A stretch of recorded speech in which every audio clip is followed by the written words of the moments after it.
ఎలాంటి అనారోగ్య సమస్యలకైనా సిమ్టమ్స్ కాదు, రూట్ కాజ్ ని సరిచేయటం సెల్ హెల్త్ క్లినిక్ ప్రత్యేకత. నమస్తే మేడం. నమస్కారం అండి. మేడం, చాలామంది చెప్తుంటారు డాక్టర్స్, మన గట్ ఆరోగ్యంగా ఉండేలా చూసుకుంటే కనుక మనకు హెల్త్ ఇష్యూస్ రావడానికి చాలా తక్కువ అవకాశం ఉంటుంది. అందుకని చెప్పి మనం హెల్తీగా ఉండేలా చూసుకోవాలి మన గట్ని అని చెప్పి. అసలు నిజంగా గట్ అంటే ఏంటి మేడం? సో గట్ అంటే అసలు ఈ మధ్య ఎక్కువగా యూజ్ చేసే టర్మ్ ఇది, గట్ హెల్త్ అనేది. గట్ అంటే ఏంటంటే ఇప్పుడు మన డైజెస్టివ్ సిస్టమ్ అని అనుకోండి, ఓకే, మన ఇంటెస్టైన్స్ అన్నమాట. So basically good gut health అంటే ఏంటంటే daily 1 episode of stool motion అనేది పాస్ చేయగలిగితే గట్ హెల్త్ అనేది బాగుంది, డైజెషన్ అనేది బాగుంది. మన గట్లో ఏదైతే జరగాలో అది డైజెషన్ ప్రాసెస్ కానివ్వండి, అబ్జార్ప్షన్ ప్రాసెస్ కానివ్వండి, అది సరిగ్గా జరుగుతోంది అని అర్థం. సో గుడ్ గట్ హెల్త్ కి డెఫినేషన్ ఏంటి అంటే డైలీ వితౌట్ స్ట్రెయిన్, అంటే కష్టపడకుండా, స్ట్రెయిన్ లేకుండా, డిఫికల్టీ లేకుండా మోషన్ అనేది పాస్ చేయగలగాలి. దాన్ని గుడ్ గట్ హెల్త్ అని అంటాం. గట్ హెల్దీగా ఉండాలంటే అంటే ఎటువంటి ఫుడ్ తీసుకుంటే హెల్దీగా ఉంటుంది మేడం? సో జనరలీ గట్కి ఇంపార్టెంట్ ఏదైతే ఇప్పుడు మన గట్లో ఏముంటాయి అంటే గుడ్ బ్యాక్టీరియా అనేది ఉంటాయి, బ్యాడ్ బ్యాక్టీరియా అనేది ఉంటాయి. అది మనకి చిన్న వయసులోనే మేబీ బేబీ ప్రెగ్నెన్సీ మదర్ వూంబ్లో ఉన్నప్పటి నుంచి డిసైడ్ అయిన బ్యాక్టీరియా అవి. ఓకే, సో అప్పటి నుంచి ఆ బ్యాక్టీరియా అనేవి ఫామ్ అవుతాయి. ఆ గుడ్ బ్యాక్టీరియా, బ్యాడ్ బ్యాక్టీరియా అనేది బ్యాలెన్స్లో ఉండాలి. బ్యాలెన్స్లో ఉంటేనే చాలా డైజెస్టివ్ ప్రాసెస్ అనేది కరెక్ట్గా జరుగుతుంది. సో ఏ ఫుడ్స్ అయితే ఈ గుడ్ బ్యాక్టీరియాని తక్కువ చేయకుండా, వాటిని చంపేయకుండా, బ్యాడ్ బ్యాక్టీరియాని పెంచకుండా ఉంటాయో అవి గట్కి హెల్దీ అన్నట్టు అర్థం అనమాట. సో గట్కి ఇంపార్టెంట్ అయిన ఫుడ్ ఏంటి అంటే జనరలీ మనం అంటాం కదా పెరుగు మజ్జిగ మంచిది అని. అందులో అది ఎందుకు మంచిది అంటే అందులో ప్రోబయోటిక్స్ ఉంటాయి. అందులో ఏదైనా ప్రోబయోటిక్ ఫుడ్, ప్రోబయోటిక్ అంటే ఫర్మెంట్ అయిన ఫుడ్, ఫర్మెంట్ అయిన ఫుడ్ అది దోశ మన బ్యాటర్స్ అయి ఉండొచ్చు, మన పెరుగు మజ్జిగ అయి ఉండొచ్చు. హోల్ గ్రెయిన్ని ఫుల్గా తీసుకోవటం, రిఫైన్డ్ కాకుండా గ్రెయిన్ని తీసుకోవటం. లెగ్యూమ్స్ అని అంటాం కదా మనం, బీన్స్, లెగ్యూమ్స్, అవి చాలా ఇంపార్టెంట్. సో ఇలాంటివి ఏవైతే ప్రోబయోటిక్స్, గుడ్ బ్యాక్టీరియాని పెంచే ఫుడ్స్ ఉంటాయో అవి చాలా మంచిది గట్ హెల్త్ కోసం. మనకు అంటే గట్ హెల్త్ కరెక్ట్గా మీరు అన్నట్టుగా బ్యాడ్ బ్యాక్టీరియా, గుడ్ బ్యాక్టీరియా ఈక్వల్గా లేకపోతే మనకు గట్ హెల్తీగా లేదు అని అర్థం అన్నారు కదా మేడం. నిజంగా లేకపోయి ఉంటే కనుక మనకి ఎటువంటి ఇబ్బందులు జరుగుతాయి? సో మోస్ట్ కామన్గా అందరు చూసేది ఏంటంటే మనం డెఫినేషన్ ఏం చెప్పుకున్నాం, డైలీ ఒక స్టూల్ పాస్ అవ్వాలి, డిఫికల్టీ లేకుండా, కష్టం లేకుండా, స్ట్రెయిన్ అవ్వకుండా అని. సో ఇది అవ్వదన్నమాట. సో డైలీ వాళ్ళకి మోషన్ ఇద్దరు వాళ్ళు పాస్ చేయలేరు, లేదా వాళ్ళు పాస్ చేయటం చాలా డిఫికల్ట్గా పాస్ చేయాల్సి వస్తుంది. స్ట్రెయిన్ చేసి హార్డ్గా ఎక్కువ ప్రెషర్ అప్లై చేసి మోషన్ పాస్ చేయాల్సి వస్తుంది, లేదా డైలీ అవ్వకుండా ఉంటుంది వాళ్ళకి. గ్యాస్ అనేది ఎక్కువ అయ్యే ఛాన్స్ ఉంది. బ్లోటింగ్ అంటాం కదా మనం, గ్యాస్, పొట్టలో ఎక్కువ గ్యాస్ ఉన్నట్టు అనిపించచ్చు, త్రేనుపులు రావచ్చు, కింద నుంచి గ్యాస్ పాస్ చేయొచ్చు, అండ్ డైజెషన్ ప్రాబ్లమ్స్ అనేది వాళ్ళకు ఉండే ఛాన్స్. కొంతమందికి కడుపులో నొప్పి కూడా వచ్చే ఛాన్స్ ఉంటుంది దీనివల్ల. సో ఇది గట్ హెల్త్ బాగాలేదు అని దాని మీనింగ్. ఓకే, అంటే మలబద్ధకం టైప్ దానికి రిలేటెడ్ ఇష్యూస్ అన్నీ కూడా కరెక్ట్. గట్ హెల్త్ బాగాలేకపోతే. ఓకే, చాలా మందిలో అంటే తిన్న ఫుడ్ డైజెషన్ అవ్వకపోవడము, ఇలాంటివి అంటే గ్యాస్ట్రిక్ ప్రాబ్లం, ఇలాంటి సమస్యలు కూడా ఉంటాయి కదా మేడం? ఖచ్చితంగా రిలేటెడే అండి. సో అది ఓన్లీ దీని వల్ల అని చెప్పను, గ్యాస్ట్రిక్ ఇష్యూస్ ఏవైతే ఉన్నాయో దీని వల్ల కూడా రావచ్చు, కానీ గ్యాస్ట్రిక్ కి వేరే చాలా రీజన్స్ ఉన్నాయి. సో గట్ హెల్త్ కి ఏంటి అంటే స్టూల్ రాకపోవటము, దానివల్ల గ్యాస్ అనేది ఫామ్ అవ్వటము, దానివల్ల ఎక్సెసివ్ గ్యాస్ ఫామ్ అవ్వచ్చు, అండ్ పొట్ట అనేది ఫుల్గా టైట్గా ఉండటము, ఆకలి అనేది తక్కువ ఉండే, బికాస్ గ్యాస్ తో ఫిల్ అయిపోయి ఉంటుంది కాబట్టి ఆకలి అనేది తక్కువగా ఉండే ఛాన్స్ ఉంటుంది అనమాట వీళ్ళలో. ఓకే మేడం, హెల్దీగా ఉండాలి గట్ అని అంటే పాలు, మజ్జిగ ఇలాంటివి ఎక్కువగా తీసుకుంటూ ఉండాలి అన్నారు కదా. నిజంగా ఎంత మోతాదులో తీసుకోవాలి? పాలు అనగానే చాలా మంది ఈ మధ్య కాలంలో డైరీ ప్రొడక్ట్స్ అన్ని ప్రోటీన్ కి సంబంధించిన ఇంజెక్షన్స్ అవన్నీ ఇస్తున్నారు, తీసుకోవద్దు అని కూడా చెప్తున్నారు కదా మేడం. ఎలాంటి మిల్క్ తీసుకోవాలి, ఏ సమయంలో తీసుకోవాలి, ఎంత క్వాంటిటీలో తీసుకోవాలి? సో మిల్క్ గురించి మనం డైరెక్ట్గా వచ్చామనుకోండి, మిల్క్ అనేది చిల్డ్రన్ తర్వాత అసలు బేసిక్గా మిల్క్ అందరు ఎందుకు తీసుకుంటారంటే అందులో ఉన్న కాల్షియం వల్ల బోన్ స్ట్రెంగ్త్ వస్తుంది అని. సో కిడ్స్ తర్వాత అడల్ట్హుడ్లో అంత మనకి కాల్షియం అదే మిల్క్ సప్లిమెంట్స్ అవసరం లేదు. మన కాల్షియం అనేది మన డైట్లోనే వచ్చేస్తుంది. మిగతా మనం తినే బ్యాలెన్స్ డైట్లోనే ఎంత కాల్షియం మనకు అవసరమో ఆ మాత్రం మనకి డైట్లోనే వచ్చేస్తుంది. పాల ద్వారా తీసుకునే అవసరం లేదు. కిడ్స్కి బోన్ ఫార్మేషన్ కానివ్వండి అవన్నీ ఎక్కువ జరుగుతాయి కాబట్టి చిన్న వయసులో వాళ్ళకి అవసరం. ఓకే. సెకండ్ థింగ్ ఏంటంటే మిల్క్ అనే ప్రోటీన్ చాలా మందికి ఎక్కువగా ఈజీగా డైజెస్ట్ అవ్వదు. సో వాళ్ళని లాక్టోజ్ ఇంటాలరెన్స్ అని అంటాము. లాక్టోజ్ ఇంటాలరెన్స్ అంటే ఏంటంటే ఈ మిల్క్ ప్రోటీన్ మిల్క్ సంబంధించినవి ఏవి తీసుకున్నా వాళ్ళకి కడుపులో అనీజీనెస్ ఉండటం కానివ్వండి, బ్లోటింగ్ రావటం కానివ్వండి, లూజ్ స్టూల్స్ రావటం కానివ్వండి, కాన్స్టిపేషన్ అవ్వటం కానివ్వండి, కడుపులో నొప్పి రావటం కానివ్వండి అవుతుంది.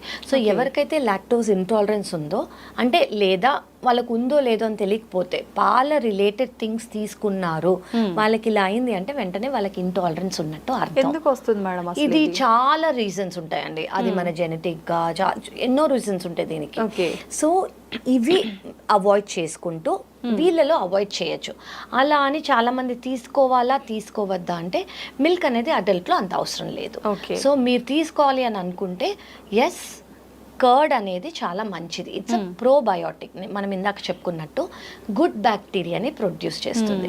గుడ్ బ్యాక్టీరియాకి మనకి బాడీకి డైజెషన్కి సెవరల్ మన బాడీ హెల్త్కి అవసరం కాబట్టి కర్డ్ కానివ్వండి మజ్జిగ కానివ్వండి తీసుకోవచ్చు. సో ఈ కర్డ్ మజ్జిగ తీసుకుంటే గుడ్ బ్యాక్టీరియా ఎక్కువ అవుతుంది కాబట్టి సో అది ఫర్మెంట్ అయ్యే దాంట్లో ఉంటుందన్నమాట. సో దానివల్ల ఎవరైతే మిల్క్ ప్రోడక్ట్స్ తీసుకోలేరో వాళ్ళు ఇది అవాయిడ్ చేసుకోవచ్చు. ఓకే మేడం, పెరుగు కూడా చాలా మంది పెద్దవాళ్ళు చెప్తూ ఉంటారు పెరుగుని డైరెక్ట్గా అలానే తీసుకోకుండా మజ్జిగ రూపంలో తీసుకుంటే ఎక్కువ బెనిఫిట్స్ ఉంటాయని. అది నిజమే అంటారా మేడం? అంటే 2 రీజన్స్ అండి. రెండిటికి చాలా తేడా లేదు. ఓన్లీ తేడా ఏంటి అంటే క్యాలరీస్. పెరుగులో కొంచెం ఎక్కువ క్యాలరీస్ ఉంటాయి, మజ్జిగలో తక్కువ క్యాలరీస్ ఉంటాయి. ఎవరైతే వెయిట్ లాస్ కోసమో లేదా క్యాలరీస్ అనేది తక్కువ తిందాం అనుకుంటున్నాను నేను ఈరోజు, అది ఏ రీజన్ వాళ్ళ హార్ట్ ప్రాబ్లమ్స్ వల్ల కానివ్వండి, వెయిట్ లాస్ కోసం కానివ్వండి, ఏ రీజన్స్ కోసమైనా క్యాలరీస్ అనేది తక్కువ తీసుకుందామని అనుకుంటున్నారో వాళ్ళు పెరుగు బదులు మజ్జిగ తీసుకోవటం బెటర్. లేదంటే రెండిట్లో ప్రోబయోటిక్స్ అనేది ఈక్వల్గా ఉంటాయి. ఓకే మేడం, చాలా మందిలో గ్యాస్ట్రిక్ ప్రాబ్లమ్స్ ఎక్కువగా చూస్తున్నాం ఈ మధ్య కాలంలో. అంటే కొన్ని రకాల ఫుడ్స్ తీసుకున్నా వస్తుంది, లేదు అంటే నార్మల్గా కూడా వస్తుంది. అసలు ఎందుకు మేడం గ్యాస్ట్రిక్ ప్రాబ్లం రావడానికి రీజన్ ఏంటి? సో గ్యాస్ట్రిక్ ప్రాబ్లం అంటే ఇందులో డైవర్స్గా ఉన్నాయండి రీజన్స్. ఒకటి గ్యాస్ట్రిక్ ప్రాబ్లం అంటే ఏంటంటే ఇండైజెషన్, వాళ్ళకి సరిగ్గా డైజెస్ట్ అవ్వడం. సెకండ్ థింగ్ ఏంటంటే బ్లోటింగ్, పొట్టంతా ఉబ్బినట్టు ఉంటుంది, ఉబ్బసం లాగా ఉన్నట్టు. థర్డ్ థింగ్ ఏంటంటే తిన్న వెంటనే కడుపు నొప్పి రావటం. ఫోర్త్ థింగ్ ఏంటంటే మంట లాగా ఉండటం. ఓకే, అట్లా చాలా రీజన్స్ ఉంటాయి. ఫస్ట్ అసలు గ్యాస్ట్రైటిస్ అంటే ఏంటంటే మన తినే స్టమక్ లైనింగ్ ఏదైతే ఉందో దాన్ని ఇన్ఫ్లేమ్డ్ అవ్వటం, అంటే ఇన్ఫ్లమేషన్ రావటం. ఇప్పుడు ఇది మన స్టమక్ లైనింగ్ అనుకోండి, దెబ్బ తగిలితే ఎలా రెడ్గా అయిపోతుంది, సో స్టమక్ లైనింగ్ అలా రెడ్గా అయిపోతుంది. సో అక్కడి నుంచి మనం ఏదైతే ఆహారం తీసుకుంటామో ఆ లైనింగ్ కొంచెం ఇన్ఫ్లేమ్డ్గా ఉంది కాబట్టి సరిగ్గా అబ్జార్బ్ కావవి, సరిగ్గా అబ్జార్బ్ కావు కాబట్టి ఈ సిమ్టమ్స్ అన్నీ వస్తాయి. ఇప్పుడు మనం చాలా హెవీ మీల్స్ తీసుకుంటాం గ్యాస్ట్రైటిస్ అప్పుడు, సో మన స్టమక్లోంచి అన్ని యాసిడ్స్ కానివ్వండి, హార్మోన్స్ కానివ్వండి, ఎంజైమ్స్ కానివ్వండి ప్రొడ్యూస్ అవుతాయి. అవి ఇన్ఫ్లమేషన్ ఉన్నప్పుడు తక్కువ అవుతాయి కాబట్టి ఎక్కువ ఈజీగా డైజెస్ట్ అయ్యేది కష్టం. అందుకే గ్యాస్ట్రైటిస్ ఉన్న వాళ్ళకి డైట్ అనేది నేను చాలా మోడిఫై చేస్తాను. మోడిఫై చేస్తే డైజెషన్ ఈజీగా అయ్యి ఫస్ట్ ఇవి హీల్ అవుతుంది. హీల్ అయితే మనం నెక్స్ట్ తర్వాత లైఫ్ లాంగ్ ఏం కావాలంటే అది తీసుకోవచ్చు. నిజంగా అంటే గ్యాస్ట్రిక్ ప్రాబ్లం ఉన్న వాళ్ళు చాలా మంది మీరు అన్నట్టుగా కడుపు నొప్పి, కొంతమందికి ఉబ్బిపోయినట్టుగా రకరకాల సిమ్టమ్స్ ఉంటాయి. అసలు కరెక్ట్ గా ఇది గ్యాస్ట్రిక్ సంబంధించిన ప్రాబ్లమే అంటే ఎటువంటి సిమ్టమ్స్ ఉంటాయి మేడం పర్టికులర్ గా? సో ఫస్ట్ వచ్చేది ఏంటంటే తిన్న వెంటనే కొంచెమే తినాలని అపెటైట్ అనేది తక్కువ ఉంటుంది. ఎందుకంటే వాళ్ళ పొట్ట అనేది ఉబ్బినట్టు ఉంటుంది అనమాట. గ్యాస్, నాకు ఎప్పుడు గ్యాస్ ఉన్నట్టుంది, ఆకలి తక్కువ ఉంది, పొట్ట ఎప్పుడు ఫుల్గానే ఉంటుంది, అది ఒక reason. Second thing reflux symptoms. Reflux సిమ్టమ్సే గ్యాస్ట్రైటిస్ అని కూడా చాలా మంది అనుకుని వస్తారు నా దగ్గరికి. రిఫ్లక్స్ సిమ్టమ్స్ అంటే ఏంటంటే తిన్న వెంటనే మంట రావటం, ఇక్కడ థ్రోట్ ఏరియా నుంచి చెస్ట్ ఏరియా నుంచి కడుపు వరకు. సో ఈ సిమ్టమ్స్ అంటే ఏంటి అంటే జనరలీ మనం ఆహారం ఎప్పుడైతే తీసుకుంటామో ప్రాబ్లము ఫుడ్ పైప్లోంచి స్టమక్లోకి వెళ్తుంది. ఈ ఫుడ్ పైప్లోంచి స్టమక్లోకి వెళ్ళేటప్పుడు ఒక వాల్వ్ ఉంటుంది ఫుడ్ పైప్ ఎండ్లో, అది ఓన్లీ ఆహారం లోపలికి వెళ్ళేటప్పుడు మాత్రమే ఓపెన్ అవుతుంది, తర్వాత క్లోజ్ అయిపోతుంది. కానీ కొంతమందికి ఈ లోవర్ ఎండ్, ఈ ఫుడ్ పైప్కి లోవర్ ఎండ్ ఎప్పుడూ ఓపెన్గా ఉందనుకోండి, సో ఏదైతే ఫుడ్ స్టమక్లో ఉందో యాసిడ్ సెక్రెట్ అయ్యాక అది మళ్ళీ పైకి వెళ్తుంది. సో యాసిడ్తో మిక్స్ అయిన ఫుడ్ పైకి వెళ్తుంది కాబట్టి వాళ్ళకి మంట వచ్చే ఛాన్స్ ఉంటుంది. కొంతమంది పులి త్రేణుపులు అని అంటారు, పుల్లగా ఉండే త్రేణు, అదంతా వాటిని రిఫ్లక్స్ సిమ్టమ్స్ అంటారు. ఎస్పెషలీ వాళ్ళకి ఎపిగ్యాస్ట్రిక్ రీజన్ అంటే ఇక్కడ నొప్పి అనేది ఉంటుంది లేదా మంట అనేది ఉంటుంది తిన్న తర్వాత. ఇది చాలా మందికి ఉండే ప్రాబ్లము. సో ఇది గ్యాస్ట్రైటిస్ దేని వల్ల రావచ్చు అంటే ఇది లైఫ్ స్టైల్ ప్రాబ్లం.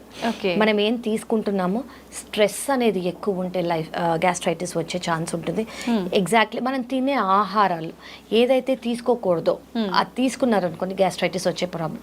గ్యాస్ట్రైటిస్ వచ్చాక అందులో హెచ్ పైలోరై అనే బ్యాక్టీరియా గ్రో అయ్యే ఛాన్స్ ఉంటుంది. ఇది చాలా కామన్, గాలిలో ఉంటుంది. సో ఇది ఉన్నా కూడా వీళ్ళకి సిమ్టమ్స్ వచ్చే ఛాన్స్ ఉంటుంది. ప్రత్యేకించి గ్యాస్ట్రిక్ ప్రాబ్లం వచ్చిన వాళ్ళు మీరు చెప్పినట్టుగా కొన్ని రకాల ఫుడ్స్ తీసుకున్నప్పుడు ఆ ఫీలింగ్ ఇంకెక్కువ అవుతుంది, స్టమక్ పెయిన్ ఎక్కువగా వస్తుంది. అట్లా పర్టికులర్ ఫుడ్స్ ఏమైనా ఉన్నాయా మేడం తీసుకోకూడనివి? అవునండి. సో ఎస్పెషలీ వాళ్ళు చూసేది ఏంటంటే డీప్ ఫ్రైడ్ ఫుడ్స్ తిన్నప్పుడు, అంటే బజ్జీ కానివ్వండి, బోండా కానివ్వండి, బిర్యానీ కానివ్వండి, కాఫీ, టీ, పులుపు, చాలా మంది స్వీట్స్ తిన్నాక. So most common milk products లేదా వీట్ ప్రోడక్ట్స్. ఎందుకంటే వీటన్నిటికీ మనకి డైజెస్ట్ అవ్వడానికి ఆ స్టమక్ లైనింగ్ ఆల్రెడీ ఇన్ఫ్లేమ్డ్గా ఉంది కాబట్టి కొంచెం కష్టంగా ఉండి వాళ్ళకి సిమ్టమ్స్ వస్తాయి. సో సిమ్టమ్స్ ఇవి most common: milk products, wheat products, పులుపు, deep fried foods, coffee, tea, ఇవి చాలా ట్రిగర్ చేస్తాయి. ఓకే మేడం, గ్యాస్ట్రిక్ ప్రాబ్లం రాకుండా ఉండాలి అని అంటే ఇప్పుడు మీరు చెప్పినవేనా, లేదంటే కొంతమంది అసలు నాన్ వెజ్ ఫుడ్ తినొద్దు, గ్యాస్ట్రిక్ ప్రాబ్లమ్స్ ఎక్కువ అవుతుంటాయి ఎందుకంటే వాటిలో మనం స్పైసెస్ ఎక్కువగా యాడ్ చేస్తుంటాము అని చెప్తుంటారు, ఇదంతా నిజమే అంటారా? అంటే నాన్ వెజ్ అవాయిడ్ చేయమని నేను చెప్పను. ప్లాంట్ బేస్డ్ డైట్కి డైజెషన్ అనేది ఈజీగా ఉంటుంది. ఓకే. అండ్ మీట్ అనేది డైజెషన్ అనేది కష్టం, అంటే కొంచెం ఎక్కువ, ఎందుకంటే అది ప్రోటీన్ కాబట్టి. సో ఎనీ డే అది వెజిటేరియన్ డైట్లో కూడా హై ప్రోటీన్ డైట్ గ్యాస్ట్రైటిస్ ఉన్నప్పుడు తీసుకోకూడదు. సో గ్యాస్ట్రైటిస్ ఎందుకంటే అది కష్టంగా డైజెస్ట్ అవుతుంది కాబట్టి గ్యాస్ట్రైటిస్ ఉన్నప్పుడు.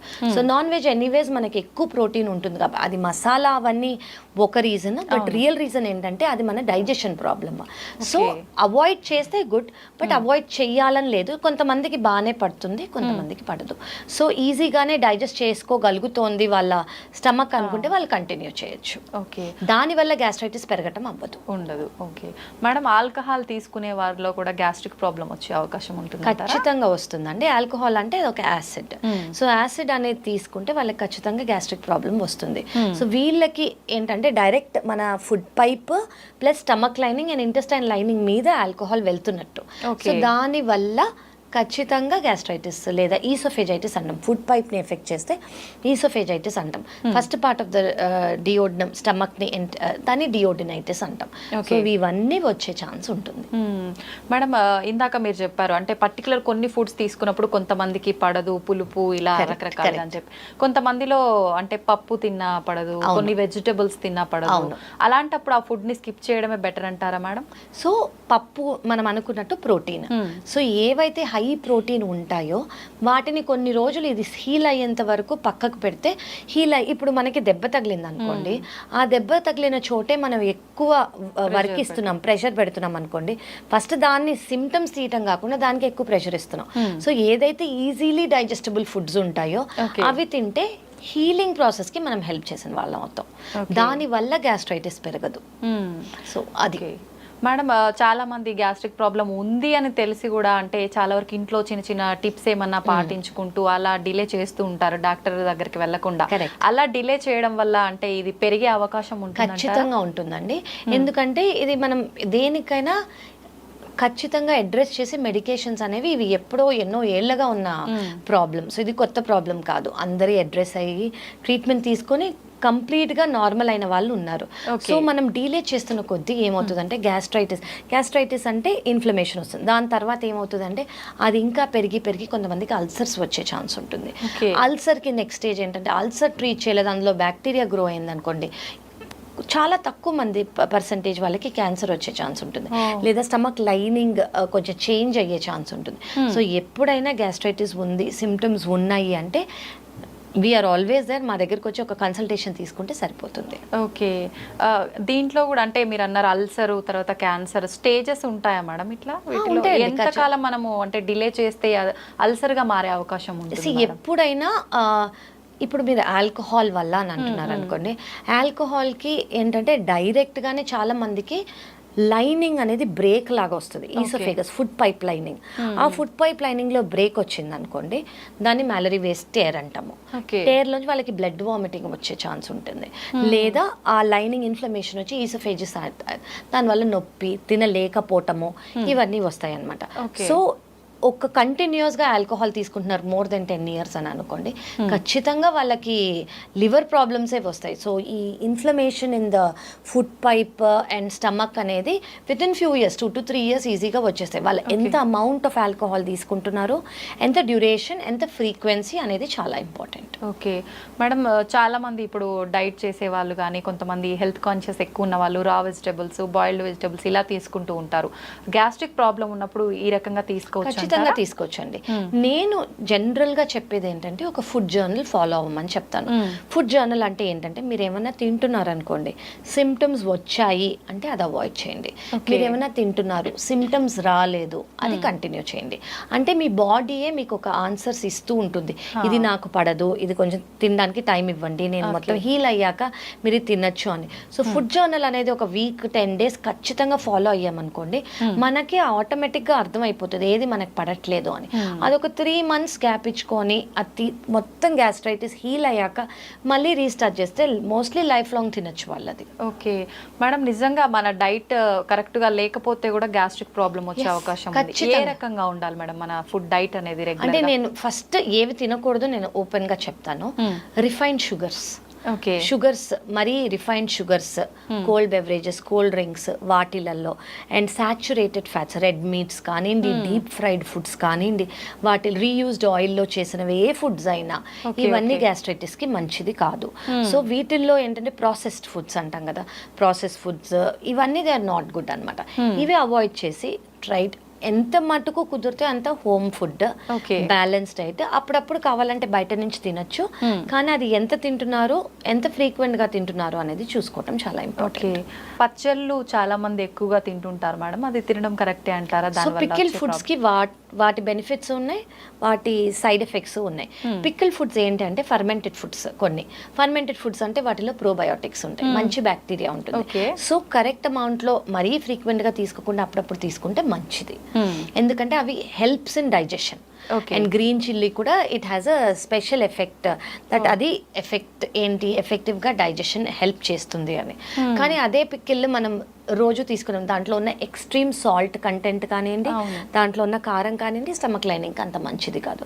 సో దానివల్ల కండిషన్ వర్సన్ అయ్యే ఛాన్స్ ఉంటుంది. సో అప్పుడప్పుడు తీసుకుంటే ఓకే, కానీ ఆన్ డైలీ బేసిస్ తీసుకోకూడదు. ఓకే ఓకే మేడం, సైకలాజికల్ గా మన ఎమోషన్స్ వల్ల కూడా గ్యాస్ట్రిక్ ప్రాబ్లం వచ్చే అవకాశం ఉందంటారా?